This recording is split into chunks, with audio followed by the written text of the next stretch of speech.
பித்து முடித்தான் என்று பார்க்கிறோம். இவனை குறித்துதான் 8ஆம் அதிகாரம் 9ஆம் வசனம் தானியேல் தீர்க்கதரிசன புஸ்தகம் சொல்லுகிறது. 4 கொம்புகள் ஒன்றிலிருந்து வந்ததான சின்ன கொம்பு. இன்னும் இவனை குறித்து அநேக காரியங்களை சொல்லிக்கொண்டே போக முடியும். ஆனால் நாம் வரப்போகிற அந்தி கிறிஸ்துவை குறித்து படிக்க விரும்புகிறோம். பாருங்கள், இப்பொழுது நீங்கள் பார்த்து கொண்டிருக்கிறதான இந்த காயின் அவன் உருவாக்கினதான ஒரு காயின், அவனுடைய காலகட்டத்திலே போடப்பட்டதான ஒரு காயின். இதே மாதிரி இந்த ஜீயஸ் தேவனுக்கு இவன் நிறைய பீடங்களை உண்டாக்கி இருக்கிறான், பலிபீடங்களை உண்டாக்கி இருக்கிறான். அது மாத்திரமல்ல, இவன் இந்த ஜீயஸ் தேவனைத்தான் யூதருடைய தேவன் என்று சொல்லி அங்கீகரிக்க வேண்டும் என்று சுற்றறிக்கை அனுப்பினானாம். இப்படியாக இவனை குறித்து அநேக காரியங்கள் சொல்லப்பட்டிருக்கிறது. இன்னும் ஒரு விஷயத்தை இவனை குறித்து நாம் பார்க்கலாம். இவனை குறித்து தள்ளுபடியாகவும் என சொல்லப்படுகிறதான மக்கபேயர் புஸ்தகத்தில் 1 மக்கபேயர் புஸ்தகம் 1ஆவது அதிகாரத்திலிருந்து 6ஆவது அதிகாரம் வரைக்கும் இந்த ஆன்டியோகஸ் எபிபனஸனுடைய வாழ்க்கை சரித்திரம் தீர்க்க தரிசனமாக அல்ல, சரித்திரமாக கொடுக்கப்பட்டிருக்கிறது. நடந்ததை அவன் காலத்திலிருந்து ஒரு மக்கபேயர் என்கிற காலத்தில் எழுதப்பட்டிருக்கிறது.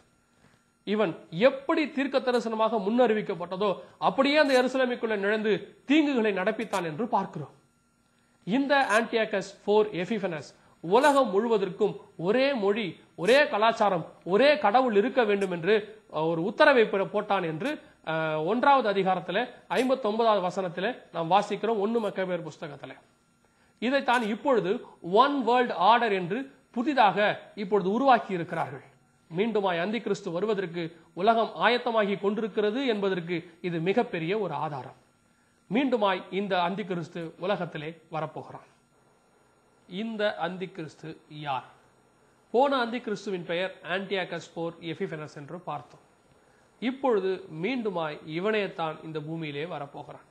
இப்படி சொன்னவுடன் அநேகருக்கு ஒரு சந்தேகம் வரும்.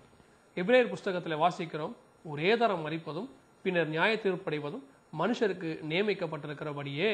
அப்படி என்று சொன்னால் இவன் ஏற்கனவே மரித்து போய்விட்டானே, இவன் எப்படி மீண்டுமாய் இந்த பூமிக்கு வருவான் என்று சொல்லி அநேகர் சந்தேகப்படலாம். நான் உங்களுக்கு வேதத்திலிருந்து ஒரு உதாரணத்தை சொல்லுகிறேன். யோவான் ஸ்நானகனை குறித்து ஆண்டவர் சொல்லுகிறார், இவன் எலியாவின் ஆவியோடு கூட வந்தான்.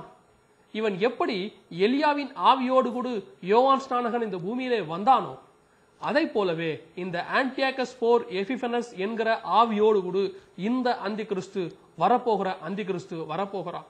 ஏனென்று சொன்னால் வெளிப்படுத்தின விசேஷம் 17ஆவது அதிகாரம் நமக்கு இதைத்தான் காட்டுகிறது.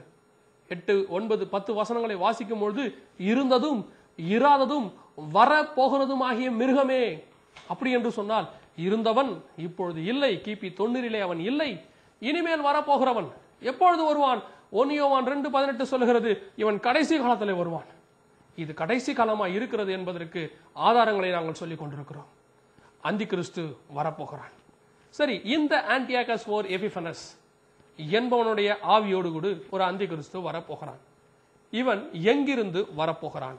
இவன் யார் என்று சொல்லி பார்க்கும் பொழுது ஒரு சில காரியங்களை வேதத்தின் வெளிச்சத்தோடு கூட நாம் பார்க்க போகிறோம். இப்பொழுது நான் சொல்லக்கூடிய காரியங்கள் எதுவும் கற்பனையோ கட்டுக்கதையோ அல்ல. யாருடைய மனதை புண்படுத்த வேண்டும் என்கிறதான எண்ணமும் எங்களுக்கு இல்லை. ஆனால் வேத வசனம் சொல்லுகிறதை உள்ளதை உள்ளபடி சத்தியத்தை அறிவிக்காவிட்டால் எனக்கு ஐயோ என்று சொல்லப்பட்டிருக்கிறது. ஆனபடினாலே உண்மையை நாங்கள் அறிவிக்க பிரயாசப்படுகிறோம். இப்பொழுது இந்த அந்தி கிறிஸ்து எங்கிருந்து வரப்போகிற இந்த அந்தி கிறிஸ்து எங்கிருந்து வரப்போகிறான்? 17ஆவது அதிகாரம் வெளிப்படுத்தின விசேஷத்திலே வாசிக்கும் பொழுது அந்த அதிகாரம் முழுவதும் அந்தி கிறிஸ்துவை குறித்து, வரப்போகிற அந்தி கிறிஸ்துவை குறித்து தெளிவாக சொல்லி இருக்கிறது.